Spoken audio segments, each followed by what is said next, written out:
Hi, Andrew. Okay, first of all, I want to know what is it like filming in these international locations? Hot is the short answer. It looks very freaking humid. It's incredibly beautiful. And the thing that I love about the mole specifically is that you get to go from a huge metropolis like Kuala Lumpur to a gorgeous tropical island to caves in a jungle. Like each episode is in a completely different location. So, as a journalist, I love traveling the world. I love seeing new places. And we spent 6 weeks not just filming in one place in Malaysia, but literally a different place every few days. So for me, it was an incredible opportunity to just get to know a place that I had never set foot in before.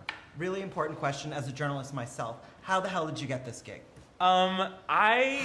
I don't believe in manifestation, and yet somehow it seems like I manifested this. Because I actually, 20 years ago, submitted an audition tape to The Mole. It is the only reality show. The Anderson Cooper version on ABC. It is the only reality show I ever wanted to be on. And my friend Alex Wagner was the host last season on Netflix. I talked to her about how amazing an opportunity it sounded like. You stole her job. She was like, really? I was like, it's the best show. I would love to be a host of the show like that. And then I was on tour for my book, The Best Strangers in the World, and I went on this podcast called Las Culturistas. We were talking about reality TV, and I said, I would love to do a show like The Mole. I had a phone call with my agents a few weeks later and mentioned that. And they said, actually, The Mole is looking for a new host. And 3 months later... Why didn't my agent tell me about this? I don't know. So basically, Bowen and Matt got you this job. I give them thanks and gratitude. And then awesome. I was in Malaysia filming a few months later. That's incredible. Okay. It's still wild to me. Then I want to know is, how do the producers pick who the mole is going to be? What are they looking for? So here's one thing that I did not realize. The entire season gets cast before the mole gets chosen.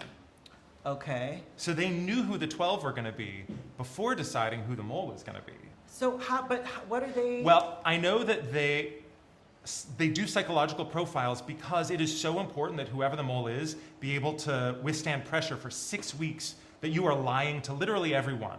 The cast, the crew, only the executive producer, the showrunner, knows who the mole is. And so I didn't know, the other senior producers and the sound people, the lighting people. And so what was fun was we got to play along the whole time. But to be the mole, you have to be able to stand up under such extreme psychological pressure. One thing I love about the show is that it never feels unnecessarily cruel. It doesn't feel like you're trying to put people in really impossible, difficult situations. But I think that to be the mole requires a level of psychological fortitude that not everyone has. Have you spoken to Anderson Cooper yet about this? No, not about this. Anderson, I mean, he's Anderson, got a show. I am honored to take the baton from you. It is a privilege to be walking in your footsteps. And I feel like you should be on AC360 promoting this, right? I mean, it could be a full circle moment. I'm just being your publicist. I love a full circle moment. I think that would be fun. What is this? And I asked, it's funny enough, I just asked the Dallas Cowboys cheerleaders about this, the coach. We have a lot in common, Faye and I. Yes. Actually, you'd be surprised after watching the show.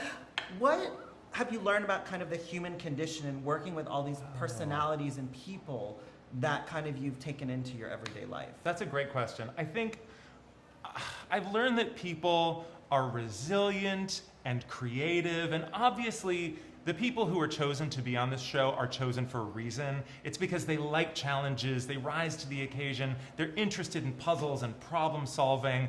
But it's so fun to see how these 12 strangers who aren't sure whether they can trust each other sort of figure out over the course of this incredible game how to work together. Because, they have to work as a team to add money to the pot. Right. There will be no money in the pot if they're all working against each other. But also, only one person can win the game. So watching that push-pull play out, I'm an optimist. I believe in the best in people. Even though I'm a journalist who covers difficult stories, I think people are basically good. And I got to see that again and again and again in the context of this amazing, incredible, exciting game. Final question. Coming from kind of a hard news background like you come from, what do you even take away personally working in this kind of Hollywood? I mean, here we are in the Hollywood world. This isn't a war zone. This isn't, some political turmoil.